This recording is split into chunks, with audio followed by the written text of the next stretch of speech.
Frumoșii mei pești, bine ați venit, dragilor, la etalarea bonus pentru luna iunie, valabilă, bineînțeles, pentru toți cei care aveți soare, lună, ascendent sau Venus în pești.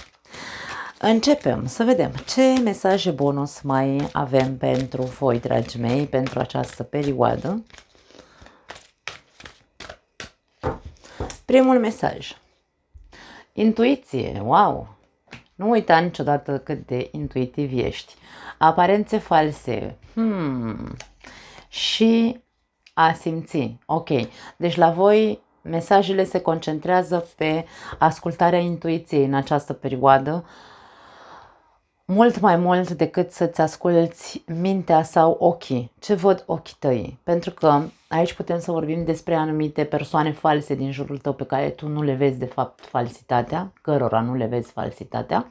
Pentru alții dintre voi poate fi o imagine idealizată, foarte frumoasă, da? Vedeți cumva, wow, situația asta e super pozitivă pentru mine și e posibil să vă înșelați, da? Și să nu fie atât de pozitivă pe cât vreți voi să o vedeți. Așadar, este foarte important să-ți asculți intuiția, să simți, să încerci ca simțurile tale sau percepțiile tale să fie foarte deschise, ca să poți să detectezi unde există pericol, unde există iluzie, unde există falsitate, unde există, nu știu, un soi de păcăleală într-un fel sau altul. La capătul cărților avem un da pentru tine, avem o afirmație, o confirmare.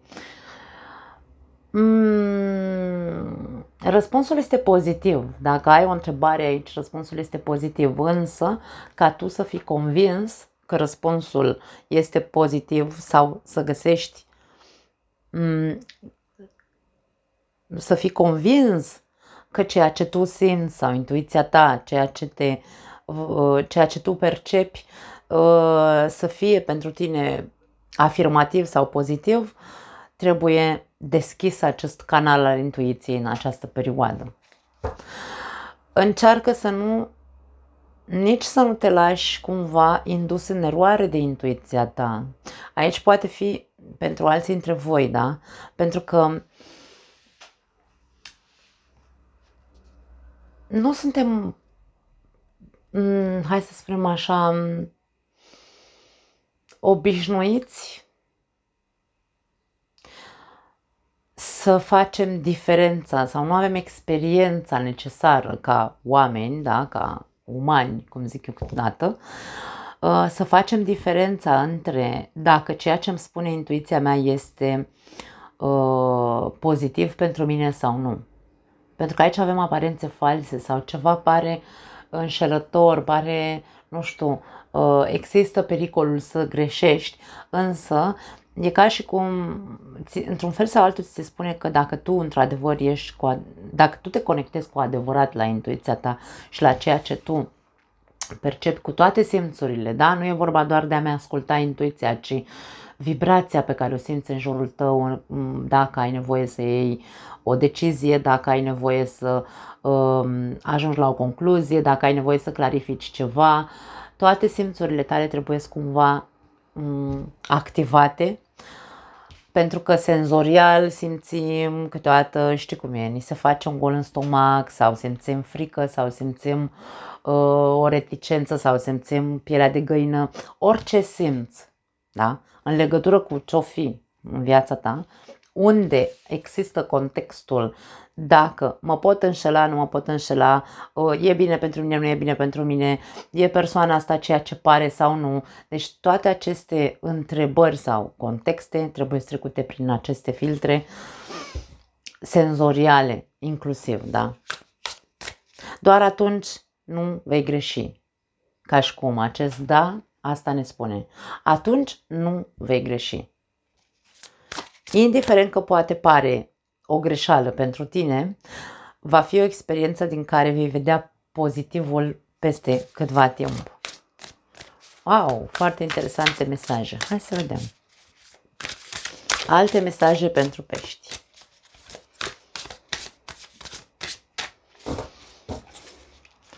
Avem 7 de monede.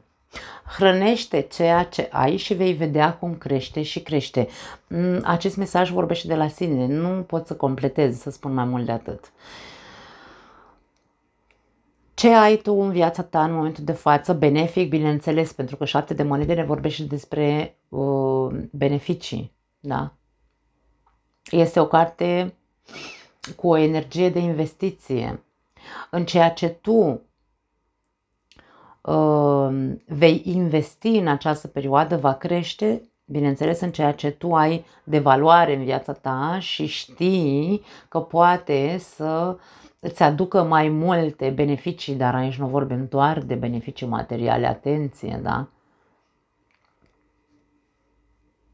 Așadar, ai o relație cu o persoană frumoasă lângă tine, sau nu frumoasă fizic, pardon, cer scuze, nu vreau să interpreteze asta, o persoană care merită să investești lângă ea în această relație, investește, hrănește acea persoană, hrănește acea relație.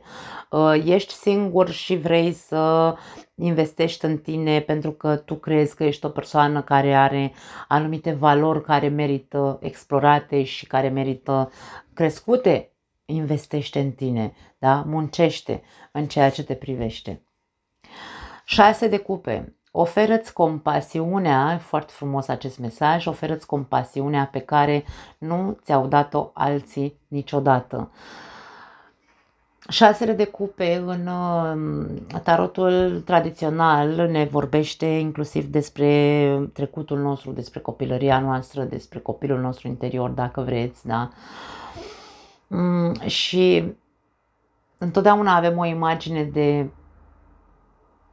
de iubire sau contextul 6 de cupe este unul de conexiune cu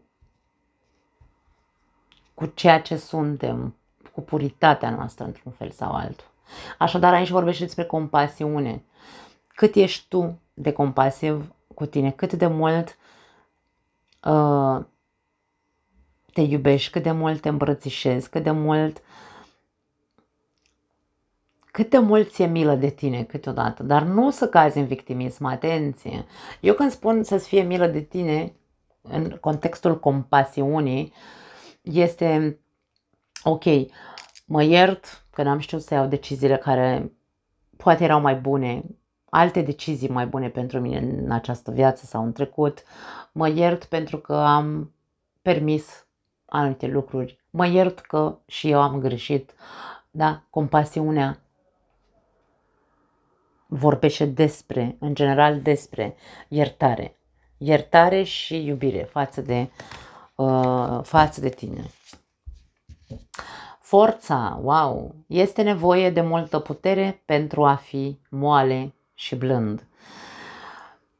Cei ce spun că peștii sunt foarte sensibili, acum nu pot să vorbesc despre pești, despre toate persoanele născute sau toate persoanele care au multe planete în zodia peștilor, da? Nu pot să vorbesc despre toți la grămadă, adică să-i bag pe toți în aceeași oală, nu. Pentru că, din punct de vedere astrologic, tu poți să fii născut cu soarele în pești, adică să fii în zodia peștilor, însă toate planetele tale, sau mă rog toate, majoritatea planetelor tale sau planetele puternice, importante, mă refer, nu știu, Marte, nu știu, Venus, Saturn, de exemplu, poate le ai, știu și eu, nu știu, într-o zodie foarte, foarte puternică, da? În, nu știu, în Berbec, în Leu, în Scorpion, da? În Taur, inclusiv. Aici vorbim despre, nu putem să vorbim despre toată lumea născută în această zodie ca fiind persoană moale, blândă, compasivă, intuitivă, empatică și așa mai departe. Contextul energetic al zodiei peștilor este de compasiune, de empatie, de spiritualitate, de, nu știu, fuziune într-un fel sau altul. Pe parte pozitivă, pe parte negativă este scurgerea, da? Ei se strecoară, fug, fug, vor să fie într-o parte, însă ceva din ei le spune că trebuie să meargă pe cealaltă parte, sunt foarte adaptabili, nu știu, trec de la pozitiv la negativ, au multe fațete de genul ăsta, sunt haotici, sunt pierduți așa în idealizare. Asta e partea negativă, însă vorbim eu când încerc să vorbesc despre o zodie, pentru că sunt persoane care comentează și zice, nu, că peștii te înșală, Nu toți peștii te înșală. Nu, l-ai găsit tu pe ăla care probabil are, cine știe, Venus în, nu știu, în Gemeni, în, știu și eu, într-o altă zodie, mai duală în același timp, da. Pentru că peștii în sine sunt duali, pentru că sunt doi, însă aici vorbim despre faptul că sensibilitatea, empatia, compasiunea specifică peștilor, ca o persoană să fie compasivă, blândă, bună, moale și așa mai departe,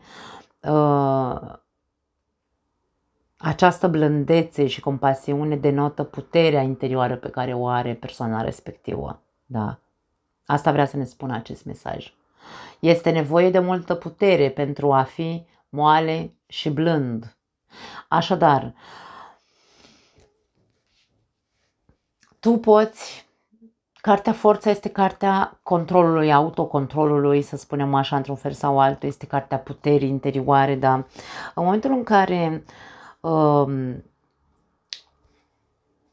tu ai puterea să te autocontrolezi și în loc să dai cu pumnul în masă, preferi să răspunzi într-un mod compasiv în care zici ok, să fie ca tine, nu contează, ești împăciuitor. Asta arată faptul că ești foarte puternic, însă de foarte multe ori avem nevoie și de acea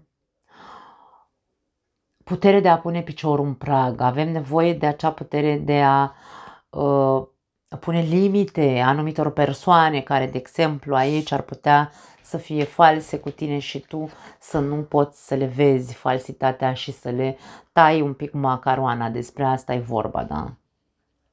Tu poți să recurgi la puterea interioară încât să zici, lasă, nu, îl iert sau o iert și de data asta pe persoana asta. Însă aici e vorba, ok, și compasiunea față de tine și iubirea față de tine. Acolo probabil că ar trebui să muncești și să te hrănești pe tine mult mai mult. Pentru că nu ai de ce să stai înconjurat sau să te lași orbit cumva de aparențele altor persoane. Poate tu intuiești și spui, băi, persoana asta, ok, mi-a făcut odată ceva, odată altceva, am tot iertat-o, da, uite, o mai iert și data asta. Și dacă n-ar trebui probabil să mai ierți, unii dintre voi poate n-ar trebui să mai iertați atât de mult și să fiți mai compasivi cu voi, cu sufletul vostru, da? Poate despre asta vorbesc aceste cărți. La capătul cărților avem 6 de spade.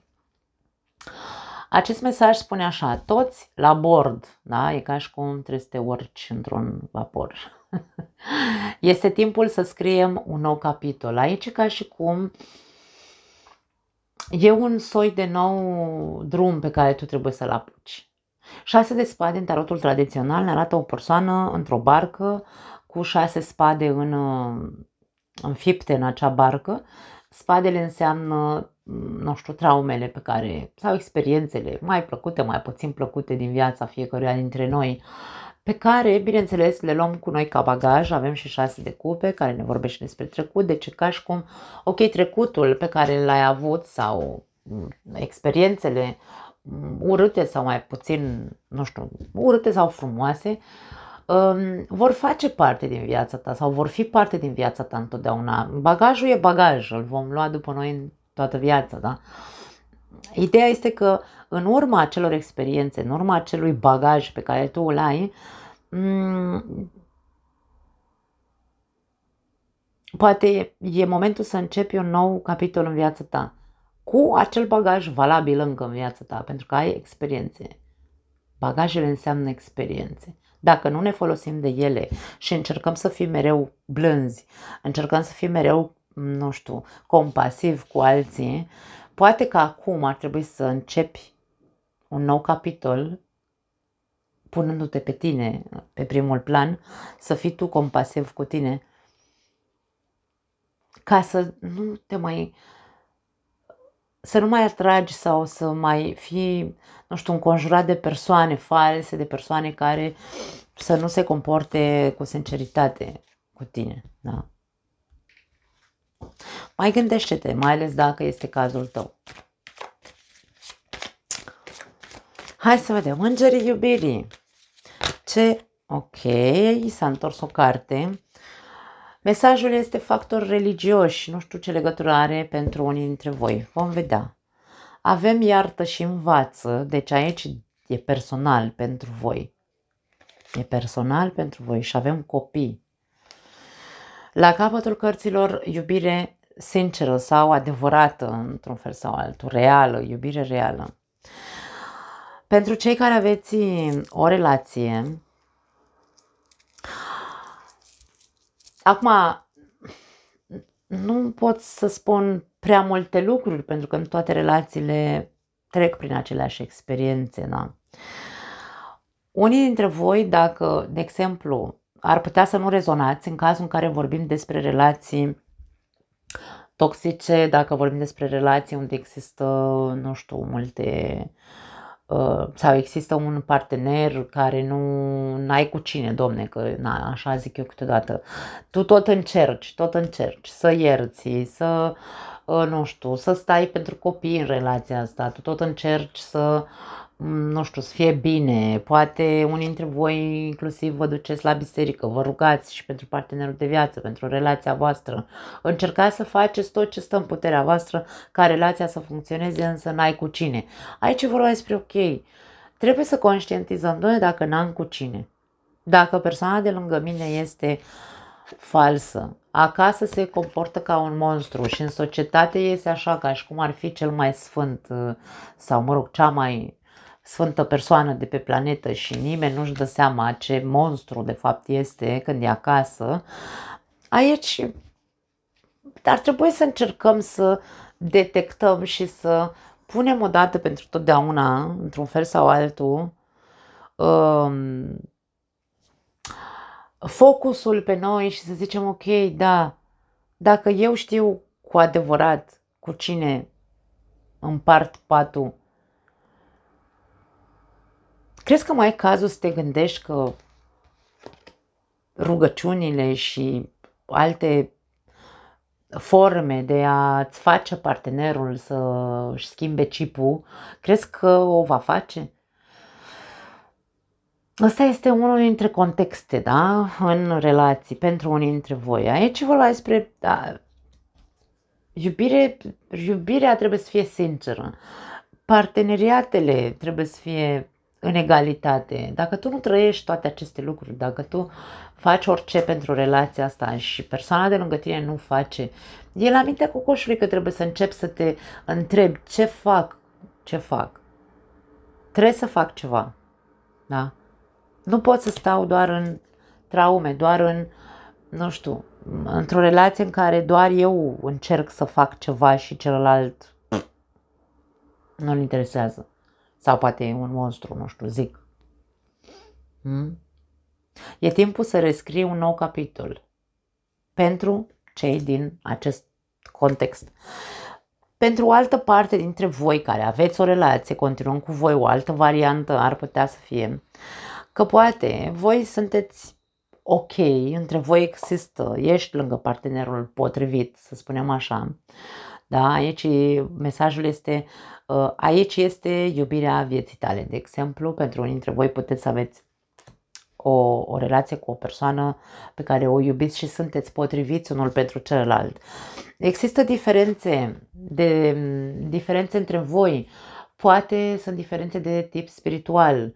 Nu sunteți pe același drum spiritual. Unul a crescut mai mult, altul a rămas un pic în urmă, are ritmul lui. Sau poate nu-l interesează nimic legat de spiritualitate. Asta nu înseamnă că trebuie să, nu știu, să ne gândim la alte, să avem o părere care poate fi falsă despre partenerul de viață, în care să zicem, oleu, nu fac nimic cu ăsta, da? Sau cu asta. Aici vorba e ok, intuiția ta, inima ta ce spune, ce spune toată energia din tine cu adevărat despre partenerul de viață, nu ceea ce îți spune vizual sau percepțiile tale care te pot induce în eroare în legătură cu partenerul de viață. Pentru că pot exista mari diferențe între voi, însă aceste diferențe să fie să formeze o prăpastie între voi și nu e despre asta, da? Mai ales aici, în contextul în care vorbim despre persoana pe care tu știi că o iubești și poate ai alege-o din nou în cazul în care ai avea oportunitatea, da? Gândiți-vă bine, meditați un pic, pentru că unii dintre noi luăm decizii greșite, da? Lăsându-ne duși în eroare de acea fantezie din capul nostru, partea asta despre care vorbeam pe negativ a peștilor, da? Aici avem mesajul iartă și învață. Eliberându-te de trecut, vei trăi mult mai multă fericire în momentul prezent. Ce legătură are trecutul aici? Pentru că aici probabil că în trecut s-au întâmplat anumite lucruri între voi. Lucruri, nu știu, neplăcute, nu contează. Tu știi, fiecare cu ce a trăit în relație în trecut. Poate că n-ar strica să începi să înveți să ierți cu adevărat. Da? Tu poți să fii iertător, însă aici depinde în ce context ierți. Ce poți să ierți și ce nu poți să ierți. Ți se spune să eliberezi acel trecut, indiferent care sau nu legătură cu diferențe de religie, diferențe de opinie, tu ești interesat de viața spirituală, persoana de lângă tine nu, da? Copiii, ce legătură au copiii? Relația voastră este influențată și de copii? Adică eu am văzut, eu personal am văzut cupluri care unul spune copilului da și celălalt spune nu. Și atunci nu se înțeleg între ei. Și copiii pot să fie, într-un fel sau altul, motivul discuțiilor dintre voi. De ce să nu vă autoeducați într-un fel sau altul, voi, ca adulți, că se presupune că noi, adulții, suntem mai capabili să ne rezolvăm diferențele dintre noi, de ce nu voi ca adulți vă puneți așa, nu în fața copiilor, bineînțeles, să discutați despre aceste neînțelegeri între voi doi, da? Ca să nu derutați și copiii, pentru că după aia ajunge să se facă diferența. Pe mami o iubesc mai mult, tati e mai bun sau nu știu, habar n-am, nu contează, da? De ce să nu facem acest lucru? Este momentul să rescrieți un nou capitol. Așadar, dragii mei, cam astea sunt cele două variante pentru cei care aveți o relație. Pentru cei singuri, aici avem contextul unei iubiri sincere sau a unei persoane potrivite pentru tine, da? Iubirea vieții tale, să spunem așa. Poate apărea această persoană, e posibil să existe o mare diferență, poate fi o diferență de vârstă, poate fi de altă naționalitate această persoană. Ideea care este, unii dintre voi poate aveți anumite, hai să spunem așa, concepții sau limitări în ceea ce privește, nu știu, credințele astea învechite în care, vezi, Doamne, dacă tu, de exemplu, ai copii dintr-o altă relație, să crezi că nu mai ai nicio șansă să găsești pe cineva care să te iubească așa cu copii. Ei bine, aici e vorba despre tu a te elibera de aceste credințe greșite. Și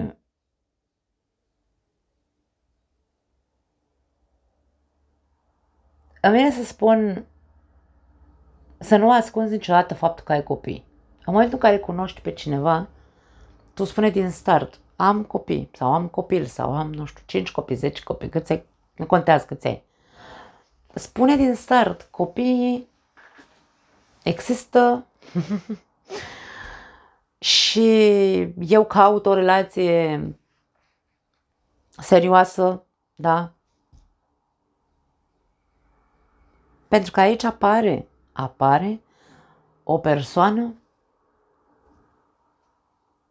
pe care tu o poți considera sau o vei putea considera iubirea vieții tale, care te va accepta exact așa cum e viața ta, cu copii, cu trecutul tău, cu bagajele tale. Această persoană poate fi de o altă naționalitate sau de o religie diferită de a ta. Acum, bineînțeles că putem să vorbim și invers. Tu să întâlnești o persoană care are copii, tu să nu ai copii, de exemplu, să fii burlac, toată viața ai fost burlac, burlăciță sau burlăcică și să-ți întâlnești iubirea vieții tale în următoarea perioadă și uite, vine cu bagajul unor copii. În trecut sau poate chiar în prezent încă mai ai acele limitări, ca și cum eu nu vreau pe cineva care are deja un copil sau 2 sau 5. E vorba de a schimba chipul, îmi vine să spun. Da, asta mi se transmite, asta vă transmit, dragii mei. Hai să vedem alte mesaje pentru voi.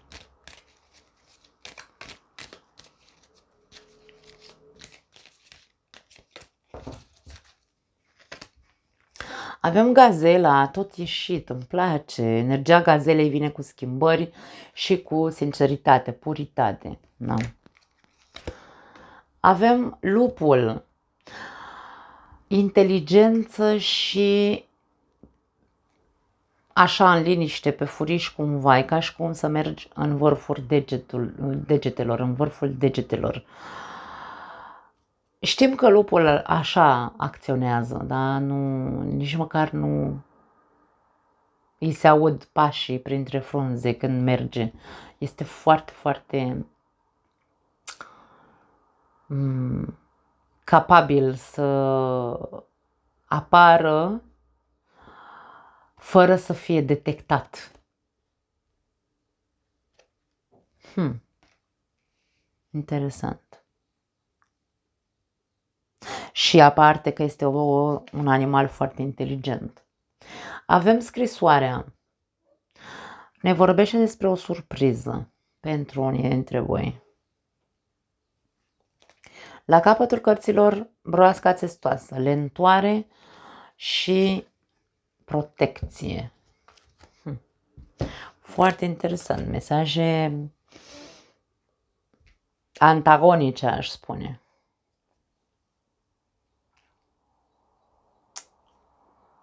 Ok, ne poate vorbi despre niște schimbări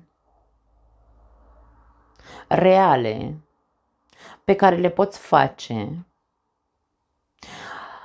cumva așa în privat, în secret, într-un fel sau altul, aici cu energia lupului.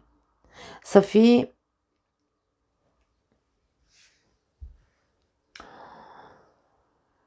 isteț sau inteligent, dacă vrei,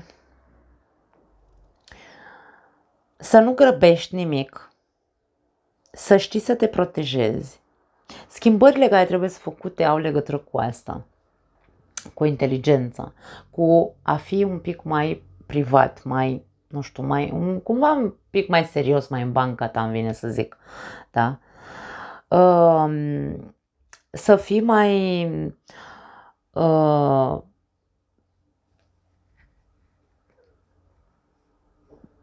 protector cu tine, să știi să te protejezi mai mult și să înveți să faci lucrurile fără să alergi să se rezolve repede. Putem să vorbim despre unii dintre voi că veți primi, nu știu, uite, niște mesaje surpriză, da? Avem o scrisoare, scrisoarea aduce mesaje. Însă sunt mesaje surpriză, nu știu despre ce este vorba, va fi o surpriză pentru voi. Dacă veți avea parte de surprize, pot fi surprize pozitive, bineînțeles. Na, eu sper ca surpriza să fie doar pozitivă întotdeauna, așadar, ce să zic, îmi scrieți în comentarii dacă ați avut surprize. Hai să vedem ultimele mesaje pentru voi.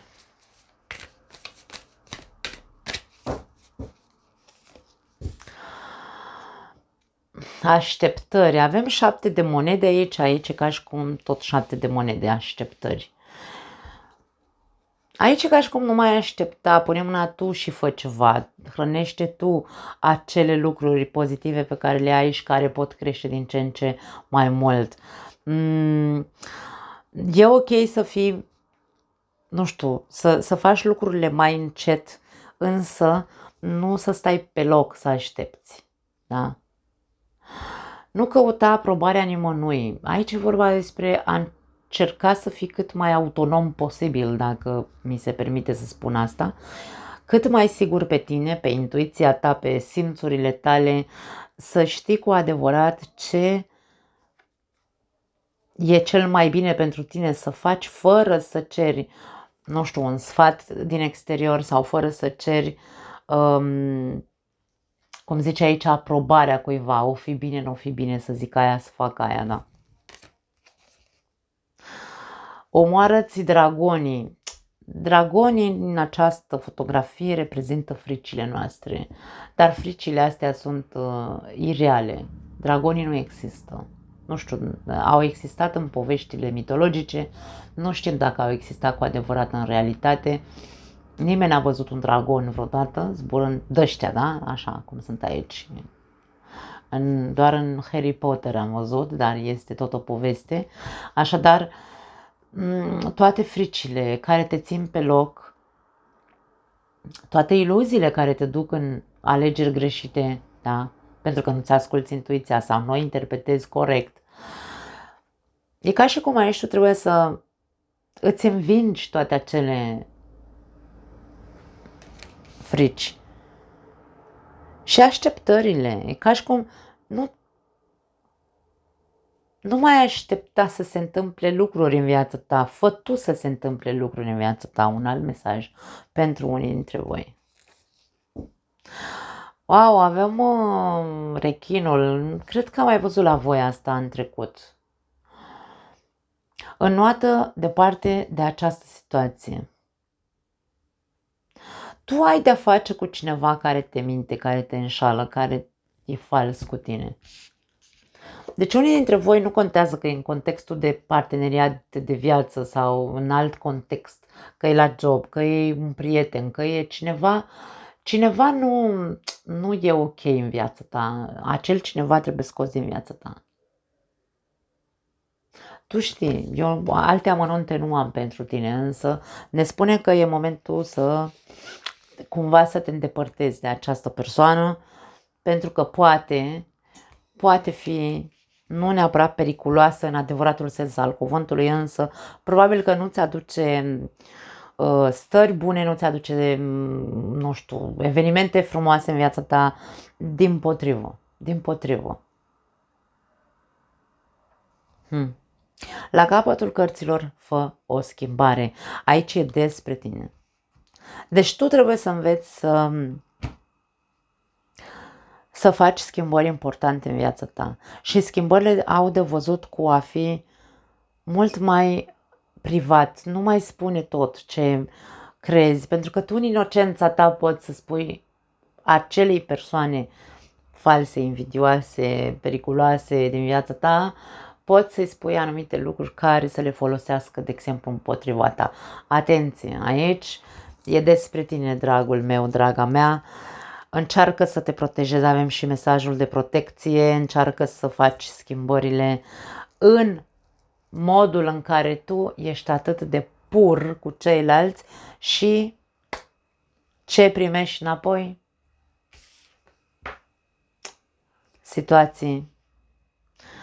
complicate sau alții îți complică viața sau tu îți complici viața cu alții. Deci aici, na, fiecare cu schimbarea care trebuie să o facă în viața lui. Voi știți, așadar mesajele sunt aici pentru voi, puteți să le vedeți când vreți. Nu mai am altceva, dragii mei. Vă pupăcesc, ne vedem data viitoare. Ciao!